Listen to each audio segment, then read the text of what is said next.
Oh. That's a good way to start our video. Just, yeah. So if you can, on trails, like, use it like as a kicker. Lift up the front so it's smooth, and the back end will float over the rocks. It actually works really well. I mean, you can't always do it, but sometimes there's like just these ideal, for trail riding, there's these ideal spots. Like, see, aloft to the front, and the back just glided over the bigger rock. Now we're into like sand with rocks.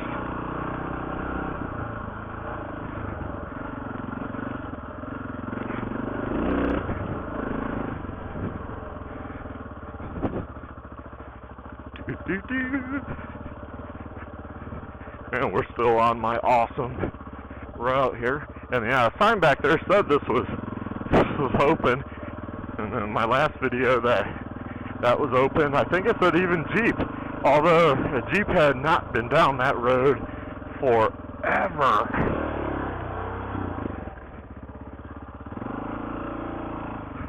There's like a water trough.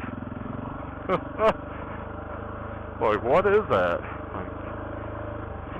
I'm guessing there used to be like a water tower type deal. Catch water. Ow! Hurts when it goes across the neck. Do.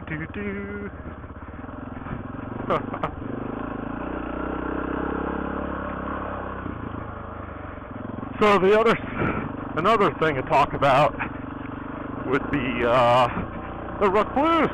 I guess I get people asking me how I like it and stuff. And I have the EXP 3.0. And yes, that was a TrailTaker company product we got. So, you know, so be right up front with you guys, not to hide that fact. Oh, too high of a gear, it stuttered. I couldn't loft the front.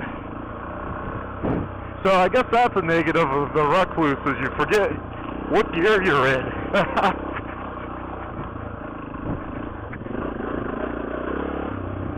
And of course, standing up helps too.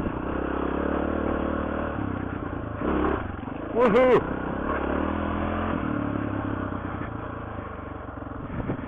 So yeah, the Rekluse positives are, you know, you're not going to stall the bike.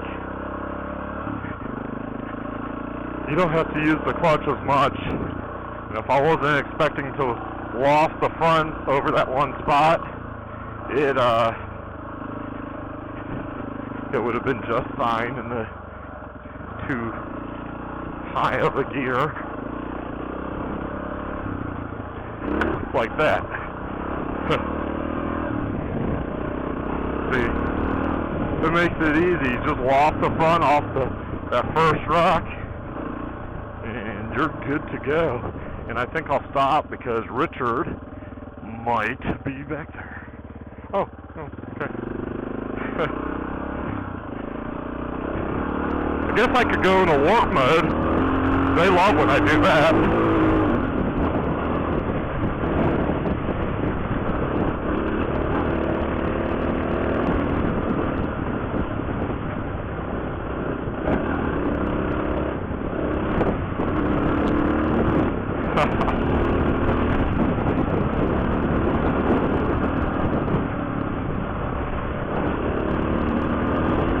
Just kind of staying on the pegs, have the elbows.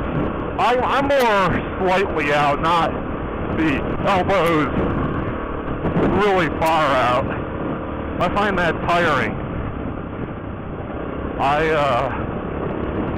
I just change body position as I need it and as I can see what I'll need by reading the terrain up ahead. When you're going real fast on these trails, I mean, I'm scanning everything, but I am taking more note of what's right in front of me.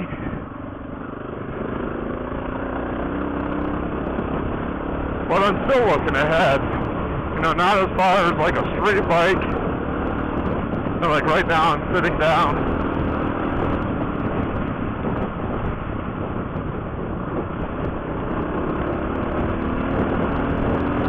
This guy looks smooth. I lifted my butt off the seat there. Any of you that have ever ridden horseback, especially English, I post a lot, I guess. I go up and down.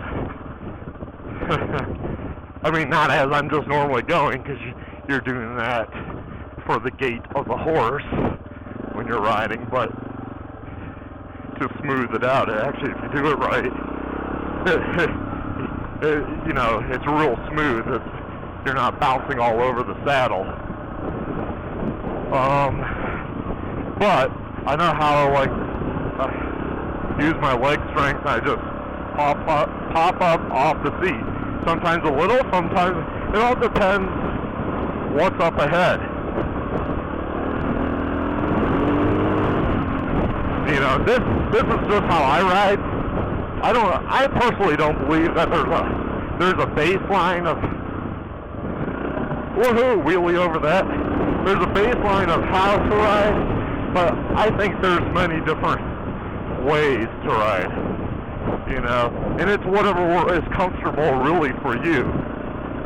Of course, there's all different, like, type of riding too. So, like, if I'm going real fast into the corner, which we haven't had, and you can't really see on film, so I'll just describe it versus doing it because, well, you can't really tell. Let's say I'm going into a corner. Do what the motocross guys do. You bring your waist as far up on the tank as you can without taking the gas cap to your ass. But yeah, you scoot it all the way close as you can, and you put that leg out. And throwing a leg out, that's actually a decent amount of weight. Thus, it helps you, and because your weight is forward on the bike, that also lets you really get into the corner and take that corner pretty sharp, steadies out the bike. And a lot of times what I'll do is if it's a long, say this one, I'm putting my leg out right now, and a lot of times if I was going to hammer on the throttle, as I'm hammering on the throttle, I'll scoot back on the seat or stand up and go back. Hanging your butt off stabilizes a lot of shit out. If you're gonna go, like, if these rocks were, you know, you're like, oh, these rocks are throwing me everywhere, just stand up and hang your ass off the back of the seat, and you'll be back here, guys. I don't know if you could tell, but I'm waiting for them. But and that will balance. I have nowhere to go, so there's doggies, hounds with trackers. I don't think it's hunting season, but maybe it is for something.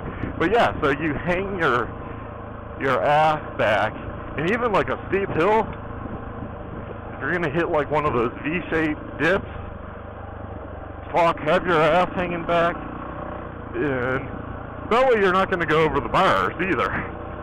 Your weight's to the back. So even if you get tossed, as you hit the bottom, tossed forward,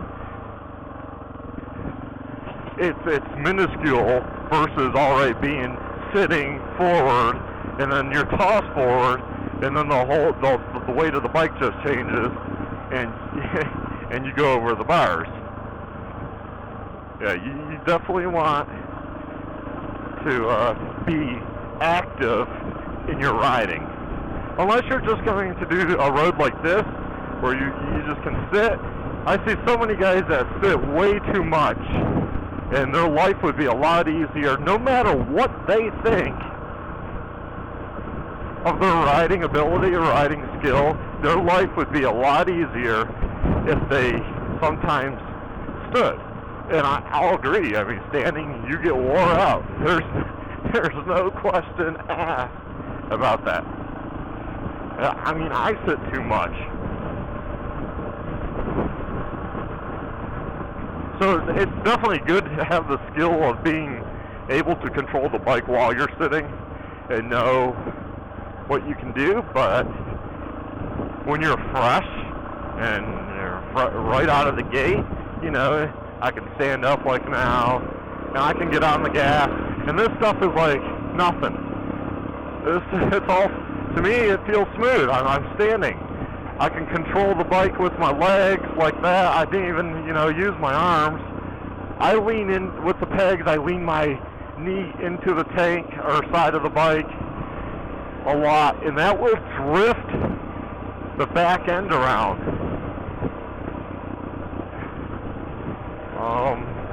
Yeah, so there's a lot of using of knees, which I don't typically think about it, but yeah, you know, it's probably why my knees can hurt after a long day and be sore and stuff, because, you know, they're against the bike a lot. I mean, don't have your bikes, yeah, don't be bow-legged. Like I'm standing now, bow-legged, like, you know, legs are not touching the bike, just feet on the foot pegs, and yeah, you can ride like that. Well, oh my God, that's like, I don't know. I mean, then I'm doing upper body more than legs. If I have my legs inwards and I'm against the seat/tank area, depending, you know, my body position at the time, I'm using my legs to turn. I'm not using any upper body. Like right now, I'm just cruising with legs around all this. A little upper body because it got rough. But see, I changed my body position. Oh, fuck. Oh, let's see. That's the end of alternate one. So guys, you know, ride at what, how you feel comfortable. And I've never lectured anyone where I'm riding with. It's how they ride is how they ride. Like, I would hope they wouldn't lecture me like, hey, you ride funny, or you do this differently, or not to book.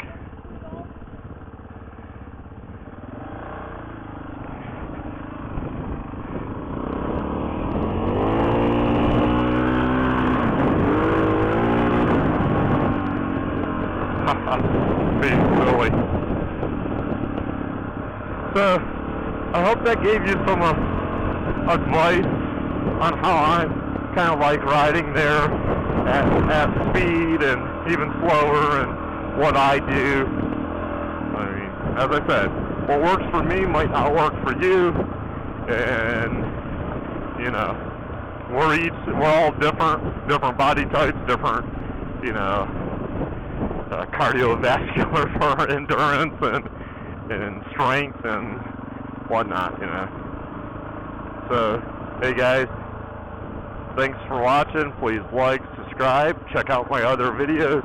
Without you guys making comments and support, I probably wouldn't be so into the videos lately in the last year.